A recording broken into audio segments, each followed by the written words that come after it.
La mayoría de las personas imagina que el mundo de las letras es un territorio donde las bellas almas arrojan el producto de sus espíritus sobre un papel.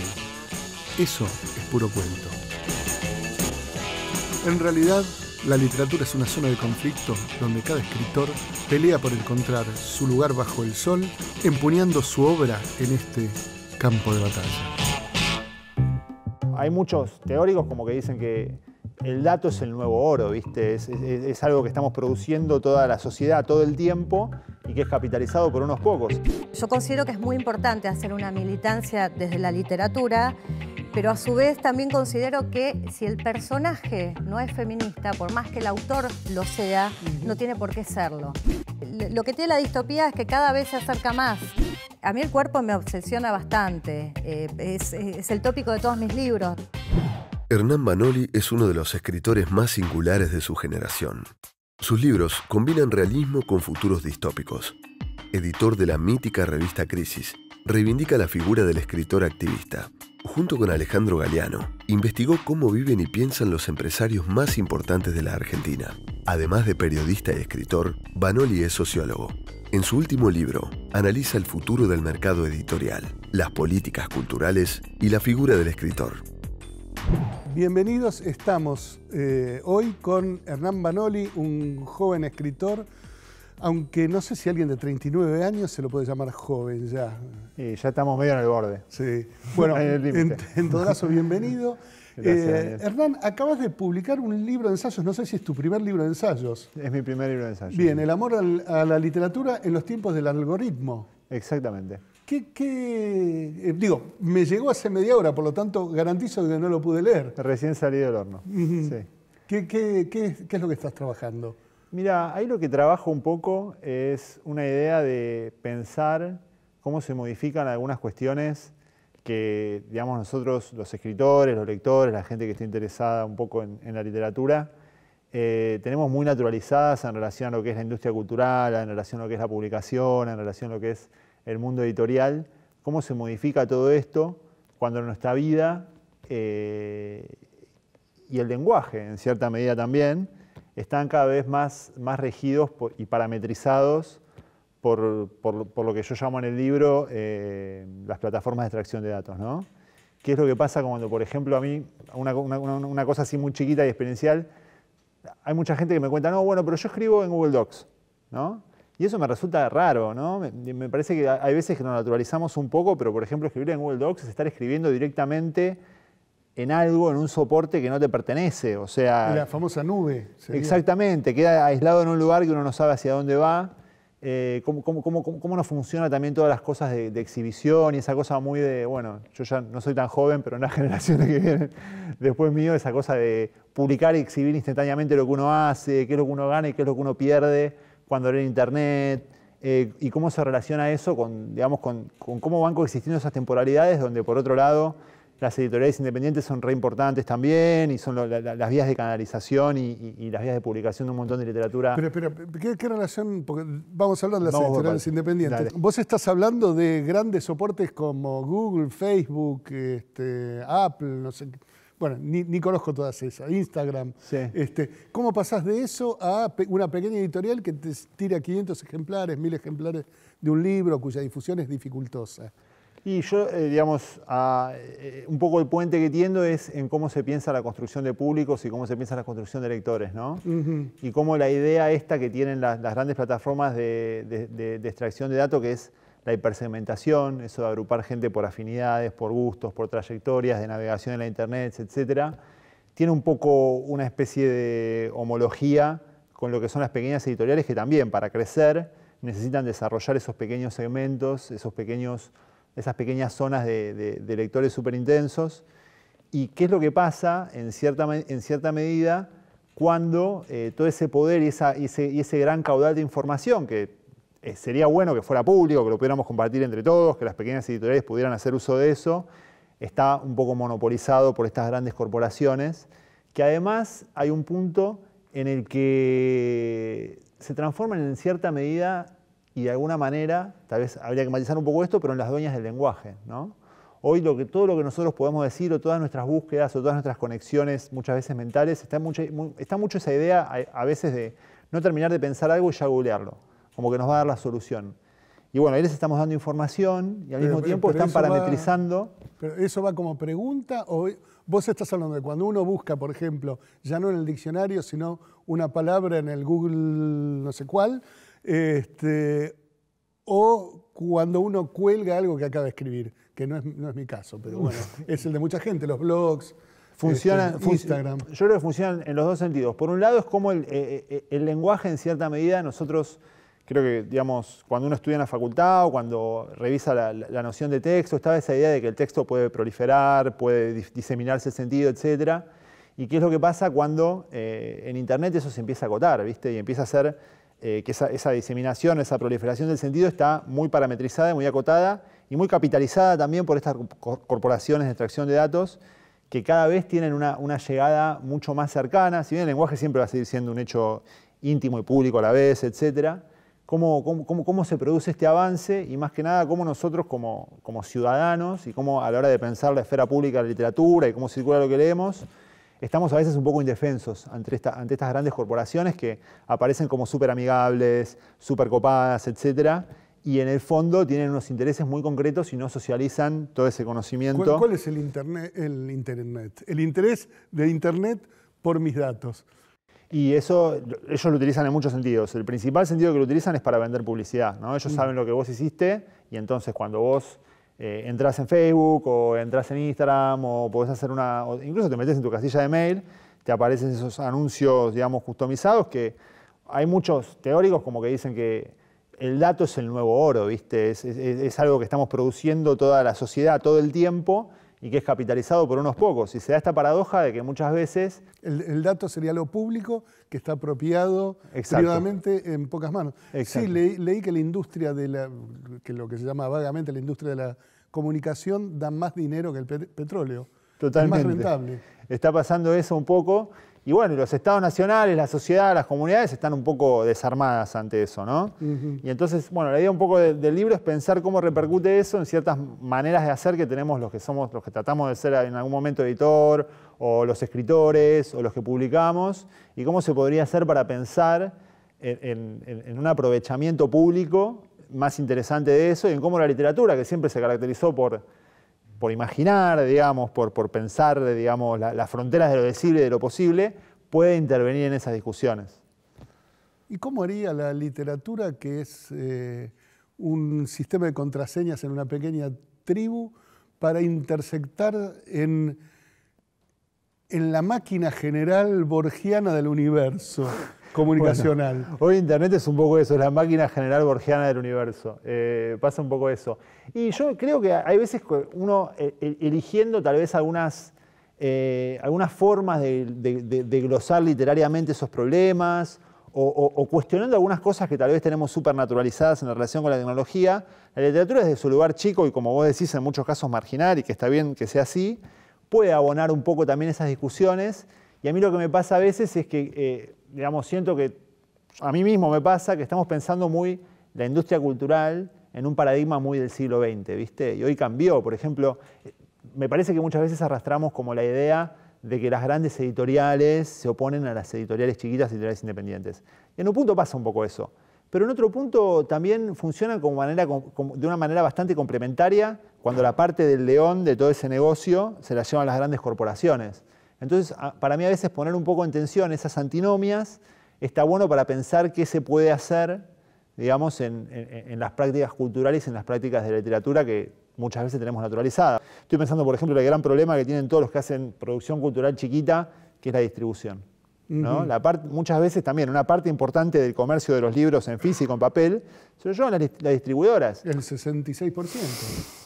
Y hay distribuidoras que trabajan muy bien y está muy bien que sea así, pero también, bueno, ¿por qué no se podría pensar de algunos productos que tienen valor cultural, que tienen un trabajo con la tradición, etcétera, que haya otras maneras de gestión y de organización? Vos estás pidiendo un Instituto Nacional del Libro. Algo por el estilo, con algunas cosas vinculadas a eso y también con una, digamos, con una propuesta también ambiciosa de pensar el ecosistema cultural también más allá del libro y con todo el tema de las prácticas en vinculación con los datos, con las redes sociales, etc. Vos sos editor, o fuiste editor de una pequeña editorial Tamarisco y también El Enterrador Involuntario. Sí. ¿Qué pasó? Y lo que pasa, mira, a mí me gusta hacer una comparación que me parece que era igual cuando yo hice en Tamarisco era otro momento de las editoriales independientes, era menos común, digamos, y había menos organización y también había, me parece, menos tecnología para hacerlas eficientes. Y en su momento Tamarisco, a mí me gusta, la comparación que me gusta hacer es que era como una banda de rock en un punto. Nos juntábamos con Félix Brusone, con Sonia Budazzi, con Violeta Gorodiller, y editábamos libros que nos gustaban, cosas que leíamos, que queríamos que se pusieran a circular, pero siempre era una cosa voluntaria. ¿Y viste lo que le pasa a las bandas? O llenás River o te juntás a veces a zapar y vas dejando toda esa dinámica más ambiciosa que tenés al principio. Y al baterista, a la novia le dice, no pierdas más el tiempo, venite a casa. Venite a casa, cuando no otro tiene un hijo, exactamente. Bien. Y me parece que fue un poco eso lo que pasó. Ahora, tengo una pregunta, porque vos establecés esta relación entre los, no sé cómo llaman, los grandes medios, porque no son las editoriales, son los grandes sistemas de apropiación y distribución de información. Sí, es eso. Ahora, al mismo tiempo vos sos sociólogo y asesor político, coordinás campañas, realizás campañas. Por lo tanto, también atendés a esos fenómenos de segmentación y de distribución de información de acuerdo a consumidores. Nunca como ahora hubo campañas que atienden tanto a las segmentaciones del votante. Totalmente. ¿No? Sí, ¿Cómo te mueves en ese mundo?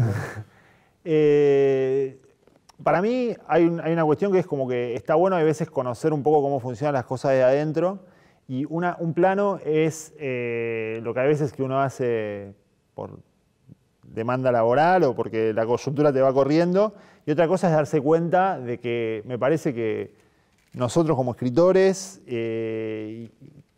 tenemos como una tarea que tiene que ver más con nuestro rol como ciudadanos, si querés, o como parte de la sociedad civil. Sí. Más allá de lo que uno haga, digamos, en el trabajo, que tiene que ser como tratar de pensar un poco eso. Y uno cuando está, por ejemplo, trabajando o vinculándose con gente que está más en el mundo de la empresa o que está más en el mundo de la política, se da cuenta de que muchas veces las urgencias son tan grandes, o sea que no hay un momento de parar la pelota y de pensar, bueno, ¿hacia dónde va esto? ¿Qué es lo que está pasando? Y bueno, me parece que un poco en ese ir y venir está bueno tratar de generar canales de diálogo para ver cómo se puede pensar esto. O sea, lo de las plataformas de extracción de datos es algo que, viste, que es un fenómeno mundial, que nadie lo puede resolver.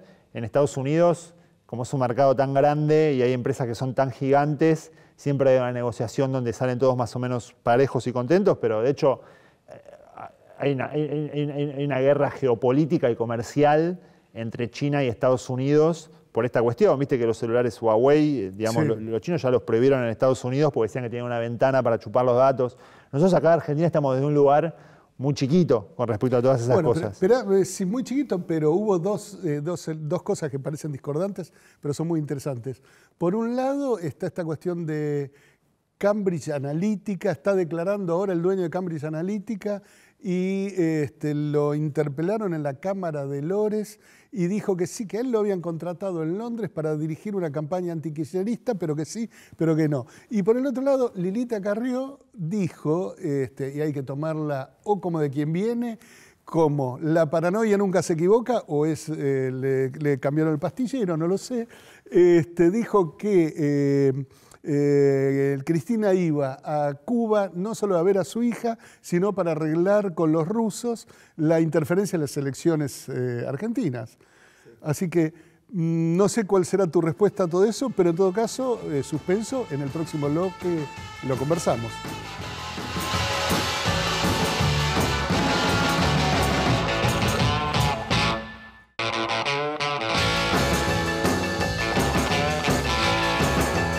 Una de las características de este programa es que hacemos preguntas largas y después las retomamos y las reformulamos seguramente de peor manera. La cuestión es esta. Las campañas políticas, desde la famosa intervención presunta de los rusos en la campaña para colocar a Trump en la presidencia de los Estados Unidos, se han vuelto una máquina paranoica donde todo el mundo cree que todo el mundo opera para joder a su propio candidato. ¿Esto es cierto? ¿Hay ciertos niveles de verosimilitud? Yo creo que hay una gran máquina paranoica. Creo que existe, o sea, todo lo de Cambridge Analytica que después hizo público realmente pasó Y hoy en día, cuando hay elecciones que están tan peleaditas, ¿viste? Por un pelito tan finito, como por ejemplo la de Trump, que ni siquiera el tipo, digamos, a pesar de que tenía números que le daban bien, no estaba seguro de que iba a ganar hasta el último momento. Me parece que ahí sí hay una influencia. Igual a mí en términos, si bien en la maquinaria política, como vos decís, que es todo un esquema súper paranoico y donde esas cosas de manipulación efectivamente ocurren, creo también que la gente cada vez está más avivada, por decirlo de alguna manera, de eso, y cada vez como que cae menos en esos trucos. Al principio seguramente eran más eficaces y después son menos.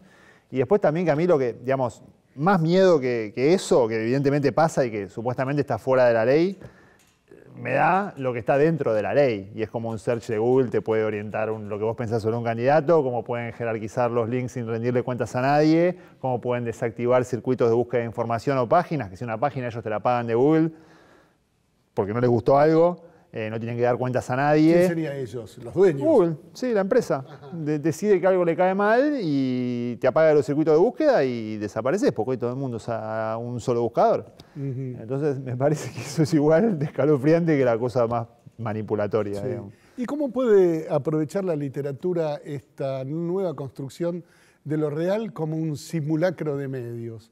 Digo, vos tenés un texto en Pyongyang, precisamente, donde las máquinas se aman, sí. ¿no? Sí, para mí nosotros estamos en ese límite porque, digamos, somos una generación que vivió, digamos, la época en la cual uno estaba esperando un llamado al lado del teléfono de línea y ahora de repente la comunicación es ubicua y uno incluso se siente agradecido cuando se puede desconectar un poco.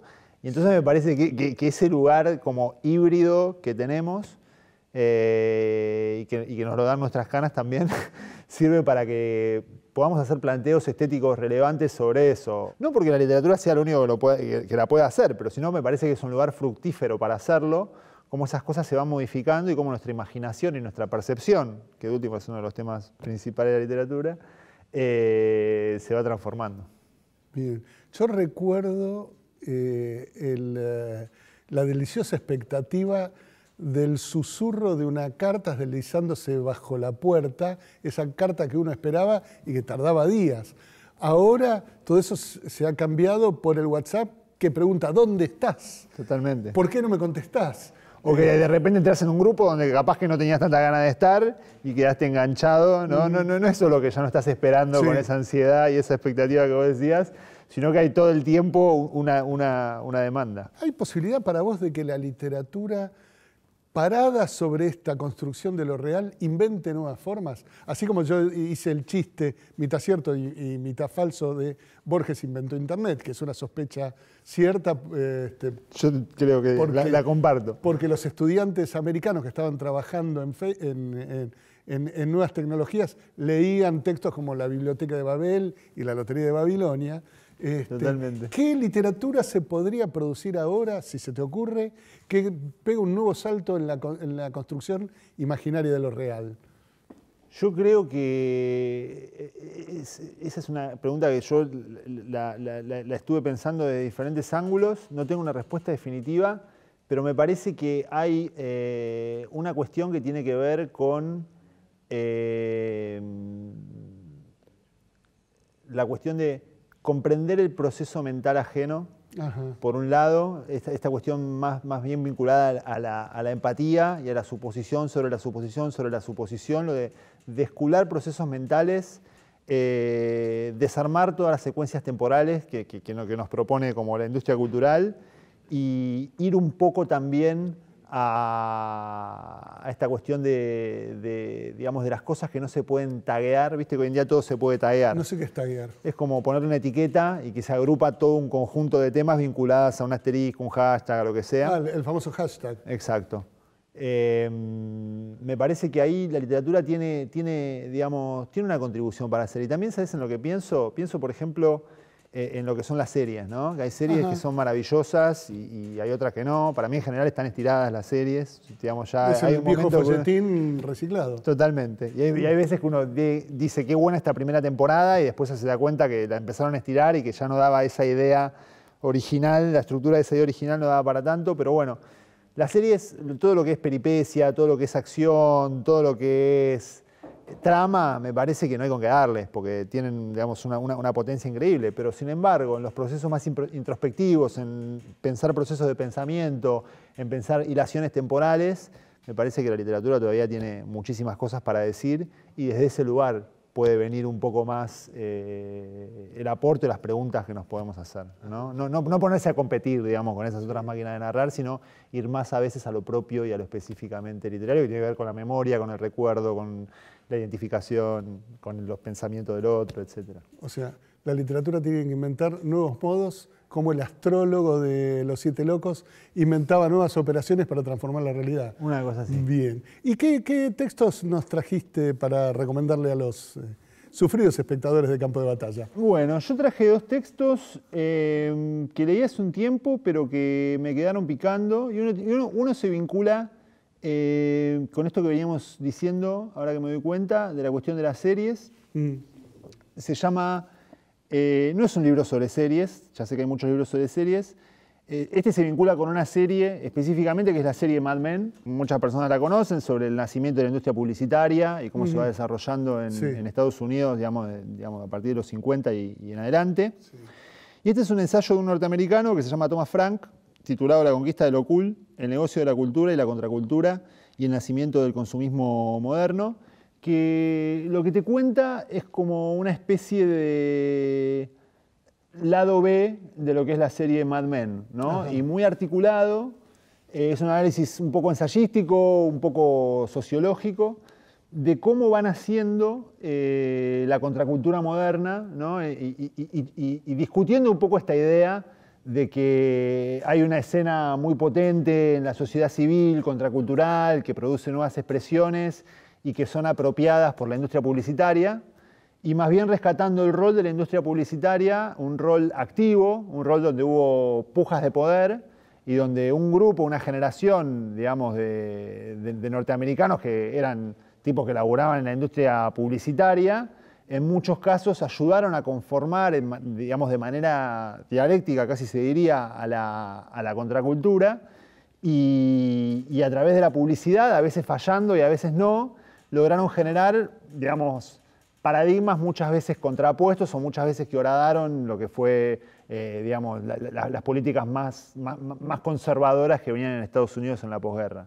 O sea, es como una especie de Mad Men, el libro, pero visto un poco más, con un poco menos de glamour, pero con un poco más de discusión teórica. Y me parece que, que hay un buen maridaje y un buen complemento. Si a uno le gusta Mad Men, leer este libro, la verdad que lo va a hacer acordar algunos capítulos en algunas partes y en otras zonas lo va a hacer pensar que, bueno, que a veces que no eran tan lineales las cosas, sino que siempre la articulación entre la contracultura y la cultura comercial es más compleja a veces en principio de lo que uno piensa. Ya lo sabían Fidel Castro y el Che Guevara cuando sostuvieron la industria del habano, simplemente fumándolo. Bien. Totalmente. ¿Y el otro libro? Totalmente. Y el otro libro es un guión que a mí me parece es el de Being John Malkovich, de Charlie Kaufman. Quiere ser John Malkovich. Y a mí me gusta mucho y lo traje porque habla un poco de la cuestión, digamos, de una cuestión que a mí me parece en la literatura y para los procesos de escritura y para pensar lo que uno lee, que me parece que es interesante, que es la cuestión de la identificación y la desidentificación, ¿no? La película, digamos, muchos la habrán visto, es un tipo que tiene una vida bastante gris, laburo de oficina, etc. Y de repente encuentra una especie de pasillo que le permite tomar el comando de la mente de John Malkovich, del actor John Malkovich. Y bueno, en base a eso se van desarrollando una serie de peripecias. La precuela de Matrix. Totalmente. En cierta medida anticipa un poco Matrix. Sí, sí. Y me parece interesante esa pregunta, ¿no? Digamos, esa pregunta en la cual uno nunca es transparente cuando está escribiendo y uno nunca se produce ese proceso de identificación entre lo que uno escribe y entre, digamos, la obra literaria y la experiencia, y al mismo tiempo la imposibilidad de esa fantasía también de ser absolutamente otro y cómo se van, digamos, cómo se van produciendo todas esas tensiones y esas negociaciones. Me parece que la película es muy interesante. Y lo que tiene el guión, además, es que uno a veces cuando ve la película, me parece que a mí me gusta mucho leer los guiones en crudo. Ajá. Y entonces me parece que cuando uno ve la película uno se maravilla, se distrae. En cambio acá va el esqueleto de la idea que quiso plantear el tipo, siempre como contraviniendo un poco la idea más clásica del guión de introducción, primer punto de giro, segundo punto de giro, desenlace. Sí, claro. Y me parece que en ese sentido literariamente incluso es muy valioso, y también el trabajo con los diálogos. Que a mí en literatura los diálogos son algo que en general no me gusta mucho, y sin embargo en el guión yo siento que uno puede disfrutar mucho de los diálogos, así que bueno, me parece que ese es el valor del libro, ¿no? Por un lado pensar cómo es la fábrica de la ficción, que es algo que uno como escritor me parece que se pregunta todo el tiempo, y que si no se lo pregunta está bueno que se lo pregunte, y por otro lado ver también algunos elementos desnudos de una trama, me parece que es interesante. Bien. Para ver los elementos desnudos de una trama, uno probablemente pueda también conversar al respecto con Flor Canosa, que es nuestra invitada del próximo bloque. Entre tanto, me despido de vos, Hernán. Te agradezco que hayas venido y luminosos tus conceptos. Muchísimas gracias, Daniel. La verdad que la pasé muy bien y ojalá sigamos hablando.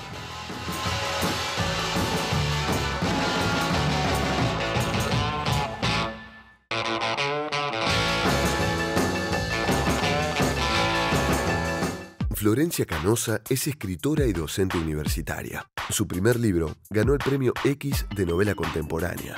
En el argumento, la protagonista debe darle sus siliconas a su ex marido como resultado de una división de bienes por divorcio. 2 años más tarde publicó Bolas, otra novela provocadora.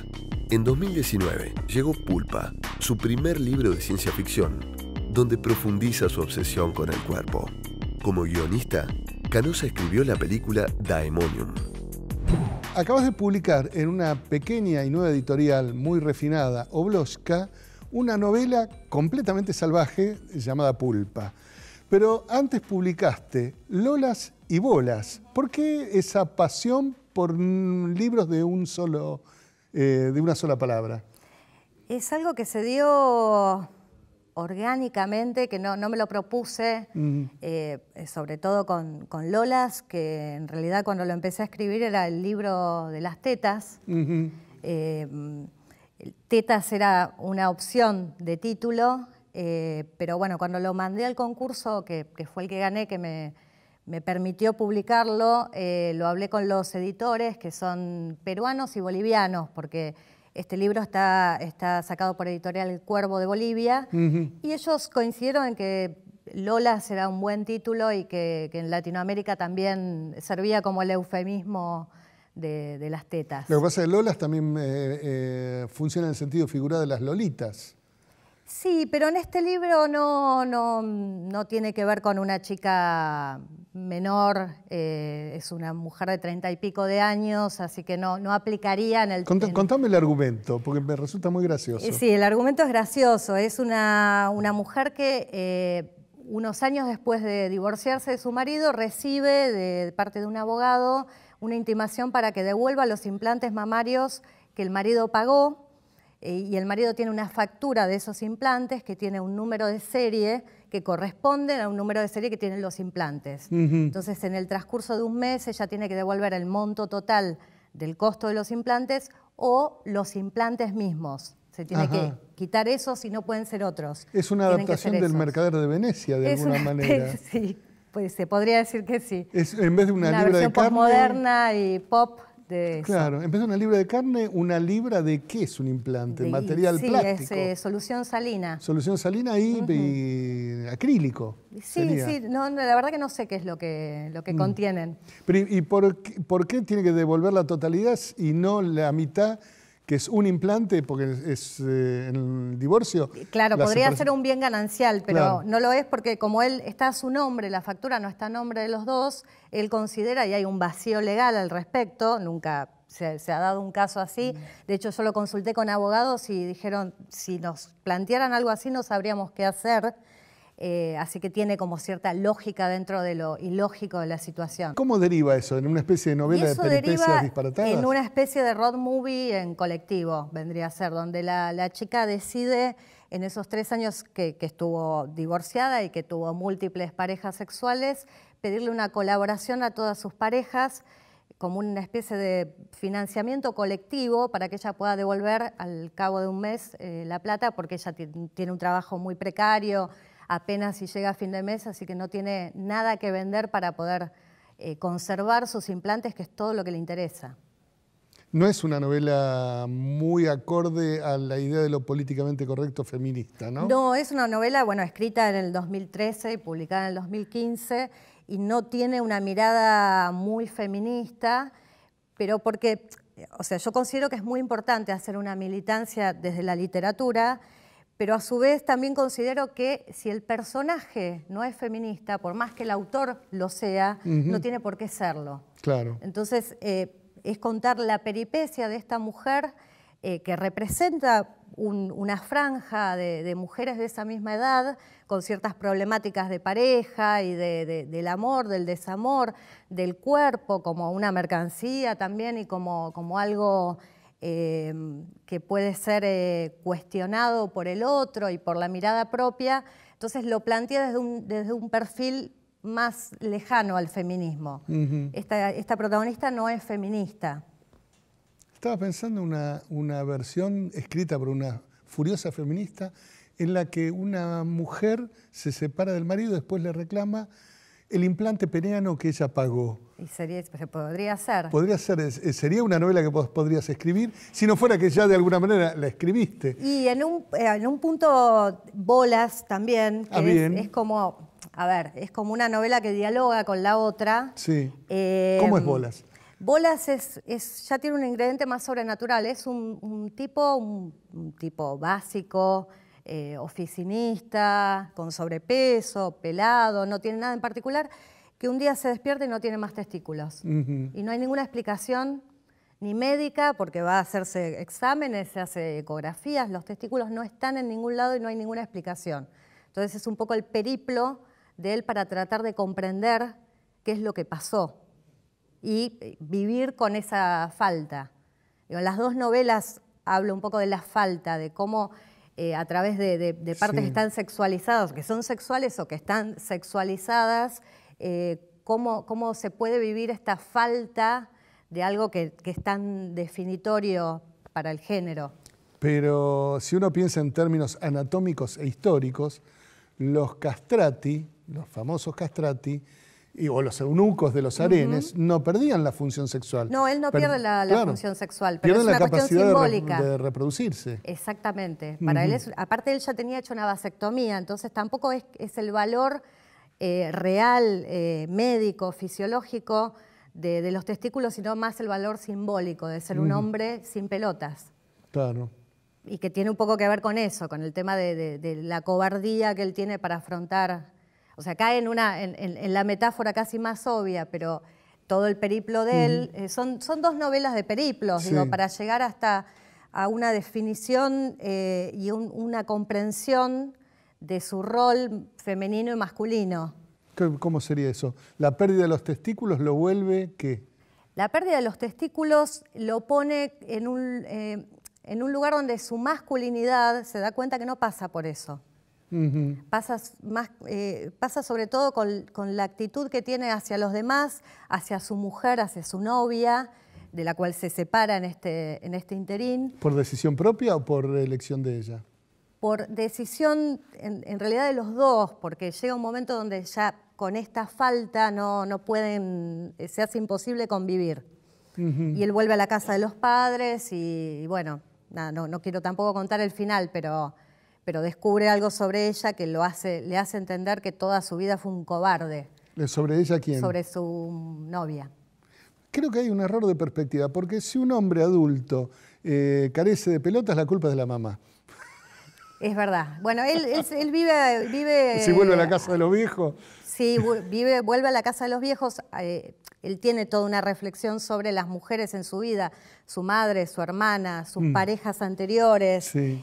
Siempre la culpa es de ellas, de todo. Y está tratando de encontrar también si la culpa de esto es de una mujer. Del mismo modo que yo te dije que tu libro anterior me sonaba El mercado de Venecia, de alguna manera es como una relectura de La metamorfosis de Kafka, ¿no? Sí. Ah, no es un descubrimiento de mi parte. No. Ya lo sabías. No, de hecho, él lee, en un momento dado, lee La Metamorfosis, quiere ver si encuentra algo ahí que tiene que ver con él. Así que sí. Bueno, lo que pasa es que él vuelve a la casa de los padres y en cambio el Gregorio Samsa quiere escapar de ese encierro y de la persecución de la familia. Exactamente. Sería como una inversión. Bien. Y ahora tendríamos que hablar, me parece, de Pulpa, porque Pulpa, en términos argumentales, ya es un texto donde lo humorístico y lo costumbrista ha desaparecido. Totalmente. Es un texto de una especie de distopía que tiene rasgos de la actualidad, pero pensados en términos de barbarie, si no me equivoco. Sí, ¿No? sí, tiene algo de eso. Es un texto muy complejo, además. Es complejo, para mí es un cambio de voz totalmente hecho adrede también, se parece mucho más a la voz que yo escuchaba en mi yo escritora cuando empecé a escribir hace muchísimos años, a la que le tenía bastante miedo. ¿Escuchabas en el pasado una voz que venía de otro tiempo a la cual querías acercarte?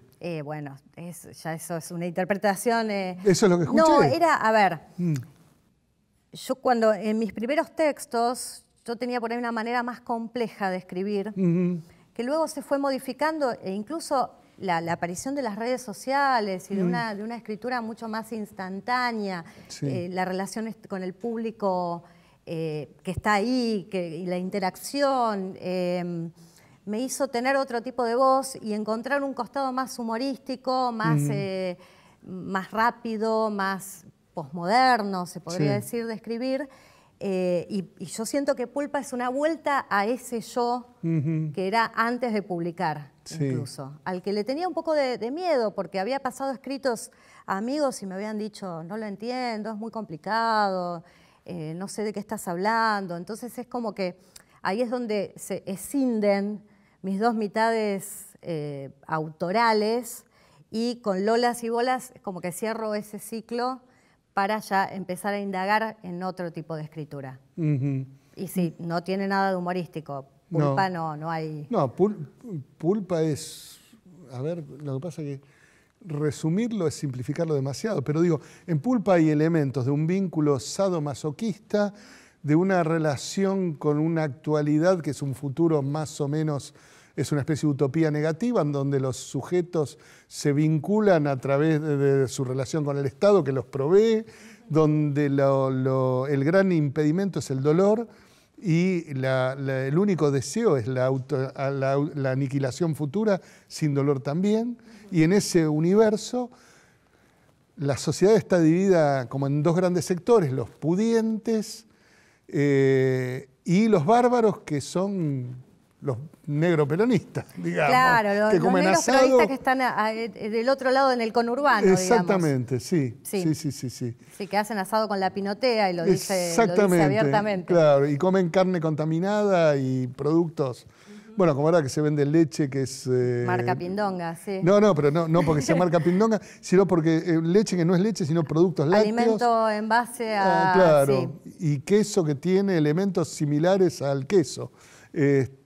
Bueno, algo de eso está anticipado en tu texto, aunque ahora esa anticipación ya es contemporánea. Sí, ¿no? la anticipación... Lo que tiene la distopía es que cada vez se acerca más.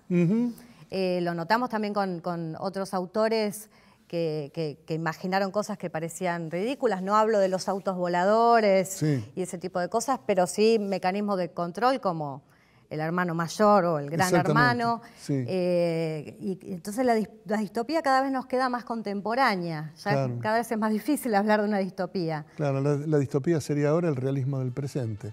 Bueno, pero vamos a seguir hablando de eso después del corte y en el próximo bloque.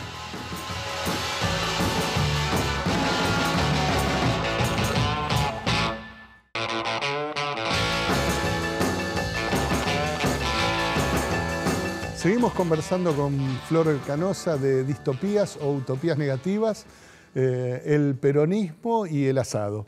Bien, volvamos a Pulpa. ¿Cómo concebiste ese libro? Porque es una máquina compleja. El proceso fue menos complejo la máquina en sí. Sé que va a sonar raro, pero lo escribí en un mes. Fue un mes medio febril, pero sentía que necesitaba avanzar a toda velocidad y sin detenerme y sin volver atrás, sin saber exactamente a dónde iba a terminar tampoco.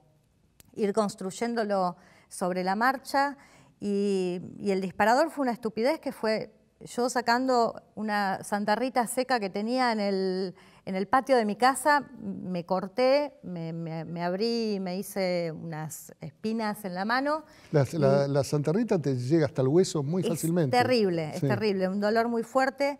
Y ahí fue, bueno, justamente la protagonista descubre el dolor de esa misma manera. Y ahí pensé, ¿qué pasaría si esto estuviera prohibido? Esto que me pasó recién, que fui, me curé en el baño, estuviera en una sociedad prohibido. Bueno, pero además a la protagonista, aquello que le causa dolor, le causa placer. Y entonces se vincula. El tatuaje es un camino del dolor ya bastante convencional. ¿Qué pasa con el camino del dolor y de la estética, el placer de la estética en un cuerpo femenino?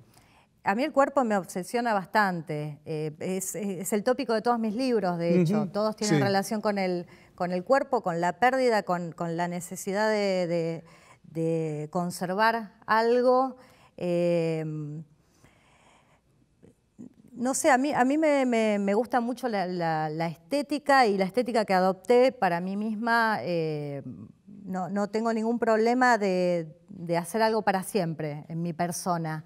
O sea que no te molesta la idea de que en algún momento esas flores en tus brazos se van a marchitar como la carne se marchita. No, me voy a marchitar entera, así que esto va a ser parte del proceso de descomposición total del cuerpo. No le tengo miedo a envejecer, entonces eso no me preocupa. Y realmente si el cuerpo es un templo, tengo derecho a decorarlo como a mí más me guste. Y hay una relación que tengo con este tipo de dolor, no otros tipos de dolor, que me da mucho placer. Pero está bien, pero eso es una especie de relación estética con el cuerpo. Ahora, la protagonista de tu novela es una persona que cuanto más sufre, cuanto más esclavizada y atormentada es, más goce tiene. Sí. Es como una especie de apóstol del masoquismo. Sí, de alguna manera. Sí. Y su violencia es al mismo tiempo política. Sí, es una forma de resistencia, es una forma de militancia que no puede llevar a cabo hasta que no encuentra su otra mitad, que es la mitad que puede provocarle ese dolor, y que es justamente una mitad sádica que está también esperando que la llegada de una persona como ella, aunque no lo sepa, aunque no sepa que va a llegar. Quizás el único que sabe que esa unión en algún momento iba a surgir es el hermano del protagonista. Sí. Ahora bien, en Pulpa el personaje masculino, el sádico, es una especie, digamos, es un sujeto de los barrios altos, de los barrios cerrados, es una especie de sádico político también. Sí, es un sádico político, es una persona que está todo el tiempo buscando información, tratando de pasar las barreras de la información que no le llega al resto de la gente, y que está también en contacto, tanto él como el hermano, con los bárbaros, con los peronistas que viven del otro lado. Sí, pero sin embargo la protagonista femenina no parece peronista, sino más bien trotskista. Es como si fuera el romance imposible entre un banquero y una trotskista. Puede ser. Un banquero de estos más progres, ¿no? Sí, en fin. Bueno, espero seguir leyéndote, y ahora me gustaría saber qué libros nos vas a recomendar y por qué. Bueno, yo lo que traje es un libro de una autora que se llama Laura Ponce. Lo que yo quiero recomendar de ella, no solamente sus textos, ella es autora de ciencia ficción y es una gran militante e impulsora de la ciencia ficción argentina, femenina, pero no excluyentemente femenina, sino incluyentemente. Y lo que ella hace, aparte, es tener una revista de ciencia ficción hace muchos años que se llama Próxima, que sale todos los meses, donde le da oportunidad a muchos autores de ciencia ficción local y también ilustradores, porque el libro es ilustrado, de poder tener un espacio, considerando que la ciencia ficción es un género que durante mucho tiempo y en muchos lugares es considerado un género menor, que a mí no me parece, es un género que a mí me parece que tiene muchas cosas para decir y una forma que da mucha libertad para poder expresar muchas cuestiones políticas, ideológicas, que no es solamente un género de naves espaciales o de ovnis. Te hago una pregunta al respecto, porque durante años había en Argentina un solo propulsor de la ciencia ficción en Argentina, que era Carlos Gardini. Y era como el intento de ponerle respiración artificial a algo que no terminaba de ocurrir en la literatura argentina, de corte fantástico al estilo borgiano o realista en todas sus variantes. En cambio, ahora la ciencia ficción ha tomado una especie de auge y gran desarrollo y está muy ligado a las invenciones contemporáneas, me parece, ¿no? A los simulacros, a las redes. ¿Cómo ves eso? Y sí, bueno, me parece que igual la ciencia ficción toma los tópicos de la actualidad en la que están inmersos los autores, las redes, la Big Data, toda esta cuestión que está ahora en resonancia, me parece que es un buen tópico que conocemos, que manejamos, que lo vivimos diariamente para trabajar. De todas formas, creo que hay otros autores como Carlos Chernov, que es de Anatomía Humana, que es un librazo, que ya tiene unos 30 años ese libro, o incluso Rafael Pinedo. Menos. Rafael Pinedo con Plop, que es algo que por ahí está más cercano a la estética de pulpa, la literatura de Pinedo, de ese libro, con exponentes así muy salpicados, no demasiado representativos ni demasiado famosos. Estuvo como ahí abajo tratando de resistir esa categorización de género menor y que ahora, acompañado un poco con lo que es la televisión, el cine, las series, que la ciencia ficción tiene como un nuevo auge, hay escritores que creo que están saliendo del agujero para animarse a militar la ciencia ficción, y por eso, bueno, hablo de Laura Ponce porque aparte de que escribe muy bien, es una impulsora y militante del género en Argentina. Ahora, luego de la muerte de Rutger Hauer, el replicante de Blade Runner, todos somos de una manera u otra, ecos de esa pérdida en el tiempo. Sí, realmente ¿no? sí, es una pena. Fue muy loco. Es como que se murió una parte de nuestra historia, por lo menos a los que somos bastante fanáticos de la ciencia ficción y de Blade Runner, que es una maravilla de película. Sí, una ciencia ficción policial. Bien. Bueno, Flor, te agradezco que hayas venido. Les recomiendo a todos ustedes la lectura de Pulpa, publicado recientemente por Oblosca. Y bueno, no queda más que despedirme. Los vemos la próxima semana. Gracias por estar con nosotros. Hasta luego.